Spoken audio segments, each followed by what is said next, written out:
مسلک اعلیٰ حضرت کے غداروں کے رد میں ناشر مسلک اعلیٰ حضرت شمشیر حضور تاج الشریعہ حضرت علامہ اسماعیل امجدی صاحب قبلہ کا یہ زوردار بیان سماعت کیجیے۔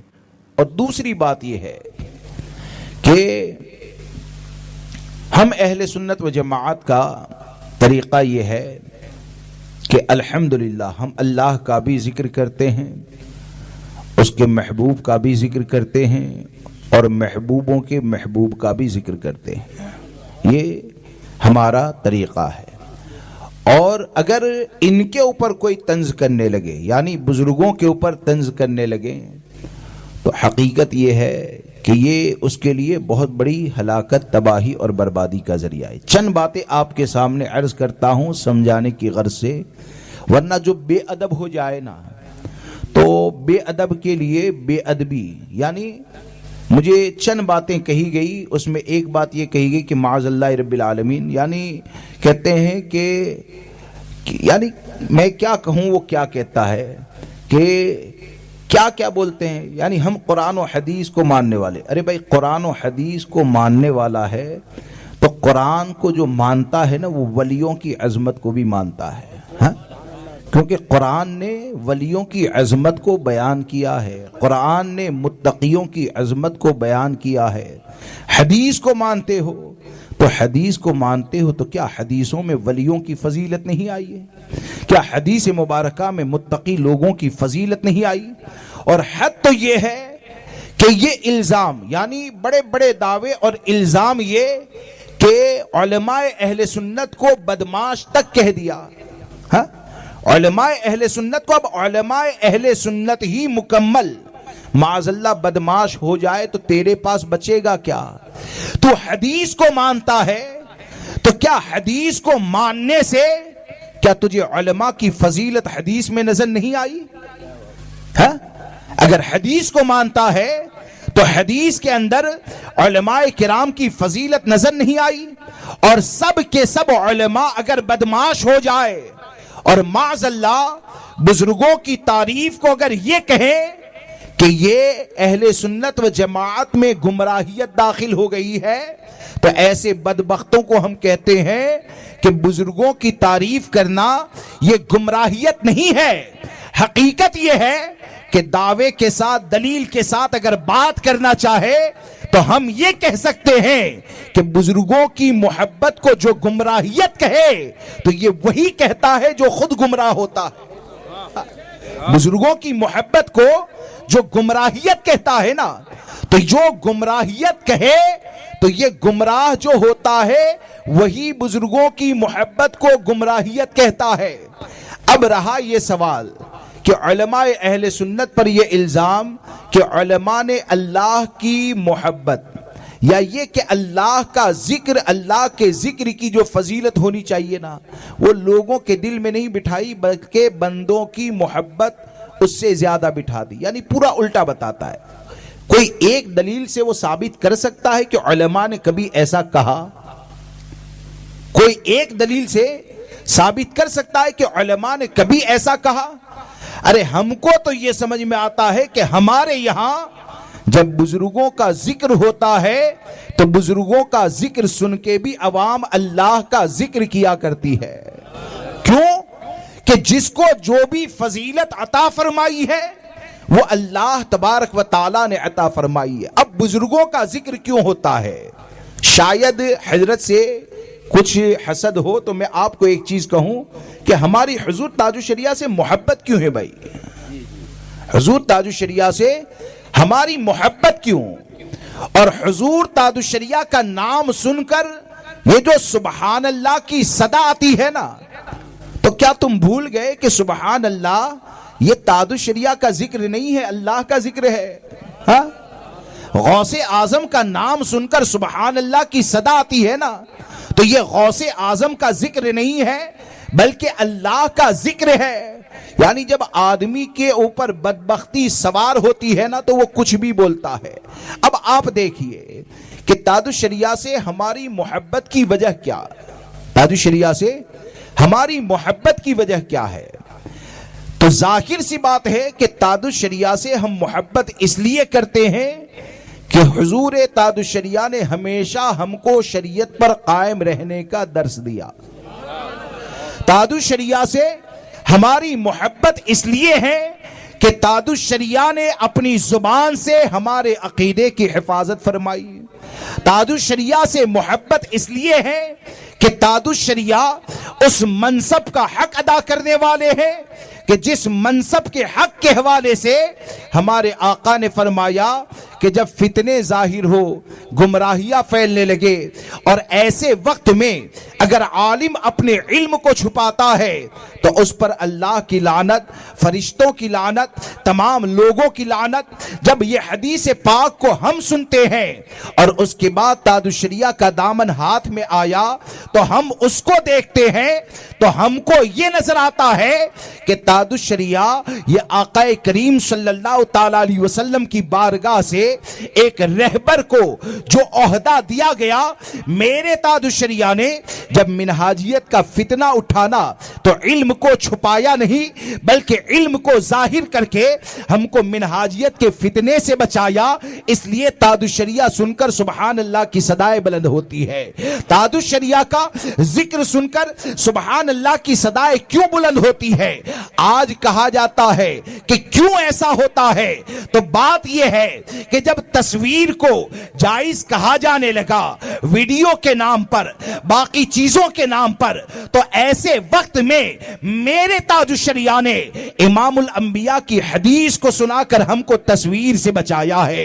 تو حضور کا پیغام ہم تک جب پہنچایا اور ایسے فتنے سے بچایا تو اس لیے ہم تاج الشریعہ سے محبت کرتے ہیں، اور تاج الشریعہ کا نام سن کر سبحان اللہ کی صدائیں بلند ہوتی ہے.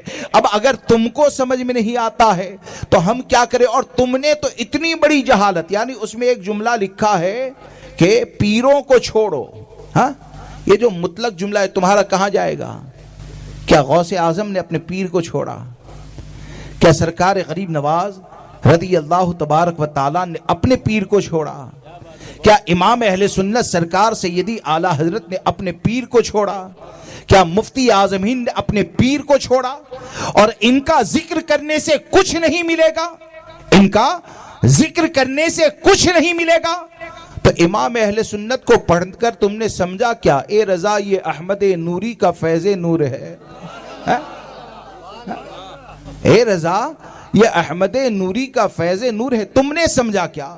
مفتی اعظم کو بولے کہ مانتے ہیں تو تم نے سمجھا کیا؟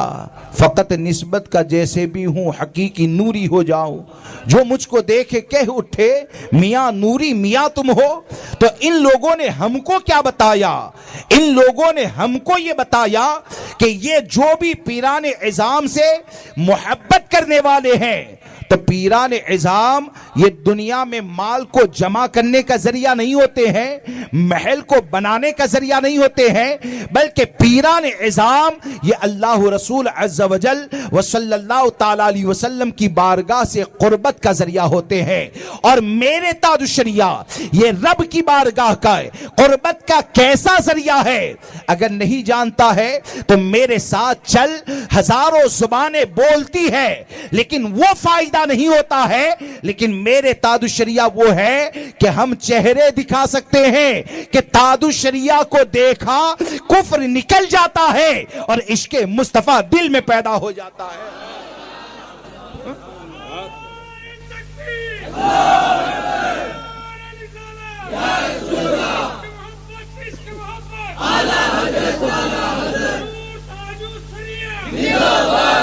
اور یہ تمہارے لوگوں کی طرح خوابوں کی بارات نہیں ہے. ہاں، خوابوں کی بارات نہیں. کس نے دیکھا کیا دیکھا؟ ہاں، یعنی دیکھنے والا بخشا نہ جائے، ہاں، اور جانے والے بخشے جائے، وہ سب خواب ہمارے یہاں نہیں ہے. ہم الحمدللہ بتا سکتے ہیں. تو بات اصل میں یہ ہے کہ شریعت کا حکم یہ ہے متقی لوگوں سے محبت کی جائے. کیا حکم ہے؟ شریعت کا حکم یہ ہے متقی لوگوں سے محبت کی جائے. اور یہ کہ پیر کیا جنت دلائے گا؟ ہاں، پیر کیا جنت دلائے گا؟ تو پہلی چیز تو یہ ہے کہ ہم جن کو پیر کہتے ہیں نا وہ تاج الشریعہ جیسے متقی لوگوں کو پیر کہتے ہیں. ہاں، تمہاری طرح نہیں کہ عورتوں کی طرح مشابہت کرنے والے مداری کے ساتھ بیٹھ جاؤ، ہاں مداری کے ساتھ بیٹھ جاؤ، اس کے لوگ مرید بھی ہوتے رہے۔ تو ارے یہ تو ایسے لوگ ہیں کہ حدیث میں کسی پیر کی بات نہیں کرتا، حدیث میں عورتوں کی مشابہت کرنے والے پر ہمارے آقا نے لعنت فرمائی ہے۔ تو وہ تمہاری بدبختی ہے کہ تم ایسے کی گود میں جا کر بیٹھتے بھی ہو، مرید ہوتے ہوئے دیکھتے بھی ہو، اور ایک ہم ہیں کہ ایسے کے قریب جاتے ہیں کہ جس کا نعرہ یہ ہے کہ جو پیا کو بھائے اختر وہ سہانا راگ ہے، جس سے ناخوش ہو پیا وہ راگنی اچھی نہیں۔ یہ اپنے اپنے نصیب کی بات ہے۔ اور رہا یہ کہ متقی کے ذریعے کیا ملے گا، ارے بھائی بہار شریعت کا پہلا حصہ پڑھ لیتے ہیں، ہاں اردو، یعنی جو عوام میں سے جو بہار شریعت کا پہلا حصہ ہے نا، اگر اس کو بھی پڑھ لیتے ہیں تو بہت کچھ سمجھ میں آ جاتا ہے۔ اگر یہ سمجھ میں نہیں آتا ہے تو ایک دو کتابوں کے نام ہم سے لے لو، اور ہم سے ایک دو کتابوں کے نام لے کر میدان محشر میں شفاعت کون کون کرے گا اس کو پڑھ لو، ہاں میدان محشر میں شفاعت کون کون کرے گا اس کو پڑھ لو، تو انشاءاللہ وہ شفاعت کرنے والوں میں تاج الشریعہ بھی نظر آئیں گے، مفتی اعظم بھی نظر آئیں گے، امام اہل سنت بھی نظر آئیں گے، سلطان الہند بھی نظر آئیں گے۔ حقیقت یہ ہے کہ ارے بھائی بات یہ ہے کہ جب یہاں تک کہا گیا کہ کسی عورت کی مس ڈیلیوری ہو جائے نا، یعنی کچا بچہ پیدا ہو، تو کیا کہا گیا؟ صورت اگر ظاہر ہوتی ہے نا تو اس کا نام رکھیں، بہتر یہ ہے کہ لڑکا ہے تو محمد نام رکھ دیں، ہاں اس کو دفن کیا جائے۔ وہ کیا ہوگا پتہ ہے؟ یعنی جو مردہ بچہ پیدا ہوا، کچا بچہ پیدا ہوا نا، کل میدان محشر میں وہ اپنے ماں باپ کو کھینچ کر جنت میں لے جائے گا، ہاں تو کیا میرے تاج الشریعہ کی طاقت اتنی بھی نہیں مانی؟ ہاں کیا متقی لوگوں کی طاقت اتنی بھی نہیں مانی؟ شاید تم نے اپنے جرموں کو دیکھ کر اپنے اوپر قیاس کیا ہوگا، کیونکہ تم سادھوؤں کو ہار بھی پہنا لیتے ہو، اور ہمارے یہاں یہ نہیں۔ اور یہ کہ سیاست ہے تو کرنا پڑتا ہے، تو اس بات کو یاد رکھ کے چلیں کہ ہمارے اسلاف نے سیاست کی ہے، لیکن سیاست وہی کی ہے جو شریعت نے اجازت عطا فرمائی ہے، جو شریعت مطہرہ نے اجازت عطا فرمائی ہے۔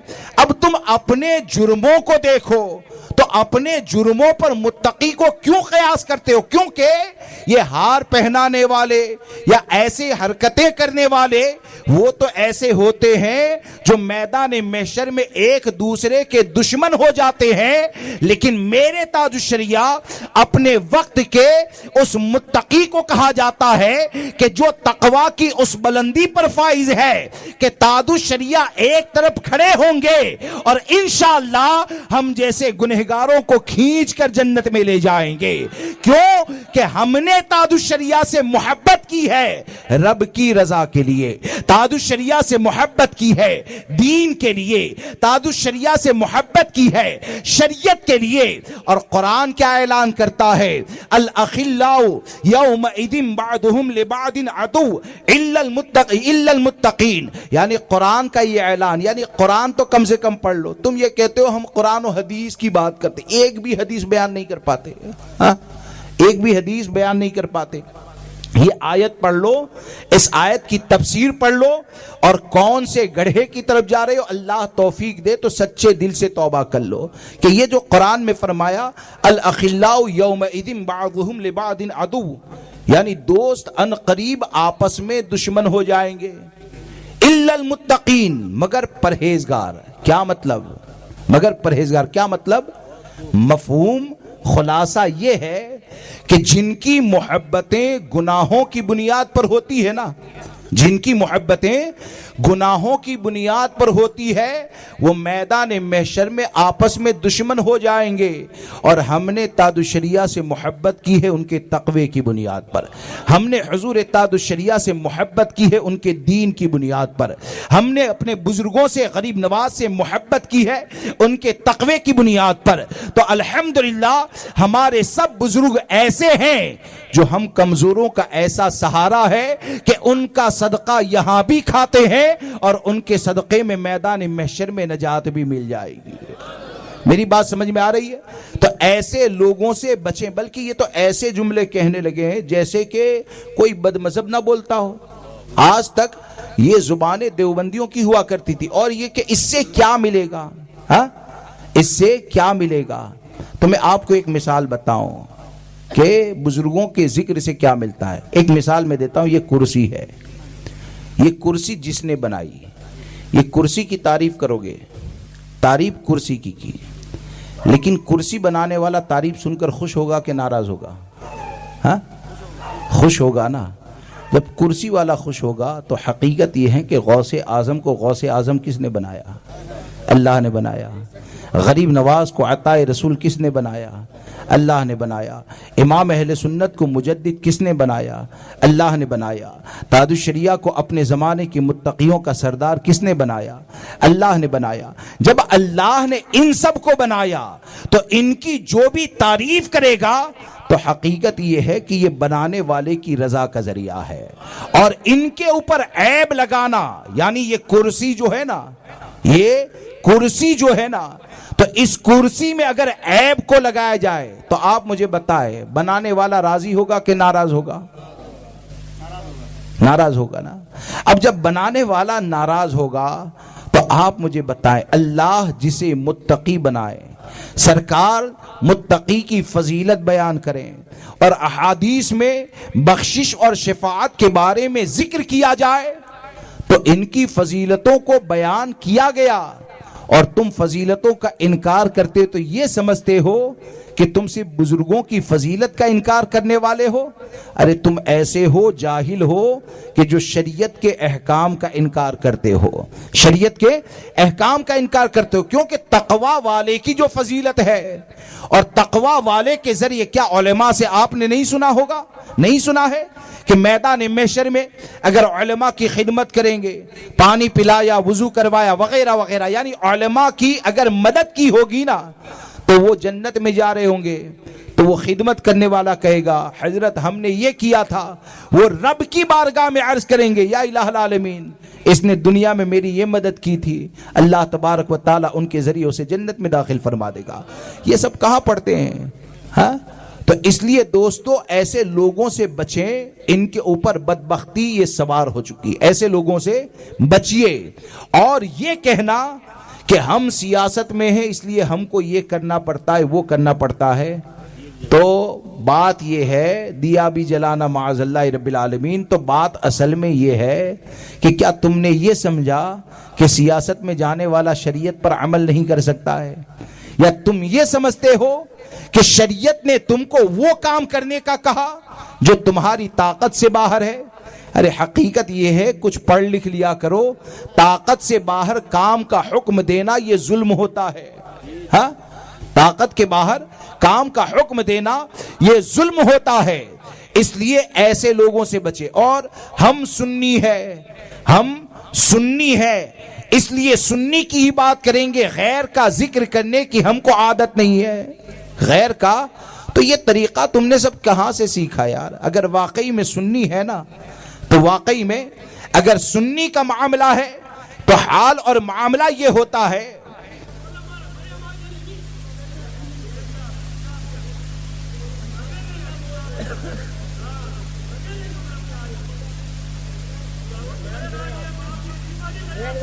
دو شریف پڑھ لیجیے، اللہم صلی علی سیدنا و مولانا محمد معدن الجود والکرم وآلہ واصحابہ وبارک وسلم صلاۃ و سلام علیک یا رسول اللہ صلی اللہ تبارک و تعالی علیہ وسلم۔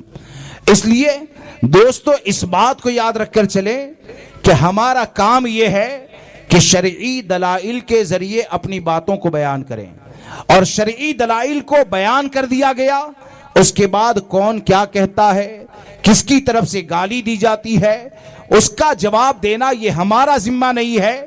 ہمارا ذمہ ایک ہی ہے کہ جو شریعت کا حکم ہے اس کو کھل کر بیان کر دیا جائے. اس لیے سرکار سیدی اعلیٰ حضرت فاضل بریلوی رضی اللہ تبارک و تعالیٰ عنہ کے مسلک کے اوپر قائم رہیں اور حضور اتحاد الشریعہ کے حوالے سے یہ 100% یقین سے جانے کہ حضور اتحاد الشریعہ وہ ہے کہ جن کی زبان نے ہم کو فتنوں سے بچایا ہے, جن کے کام نے ہم کو گمراہیت سے بچایا ہے. تو حقیقت میں انہی کے ساتھ لگے رہیں. انشاءاللہ عز و جل ان کی تعلیمات پر عمل کرنا یہ ہمارے اور آپ کے لیے بخشش و نجات کا ذریعہ ہے. اور ایک بات یاد رکھ کر چلیں, یہ پیچھے جو بحث ہو رہی ہے نا, سنیے, یہ جو پیچھے بحث ہو رہی ہے ہماری ایک ہی بات ہے. اگر دلیل سے بات کر سکتے ہیں تو ہم بات کرنے کے لیے تیار ہیں. کتاب و سنت کی روشنی میں بات کریں, اور اس کے علاوہ جو کہا جاتا ہے تو اس کا مجھ سے کوئی تعلق نہیں ہے. السلام علیکم ورحمۃ اللہ.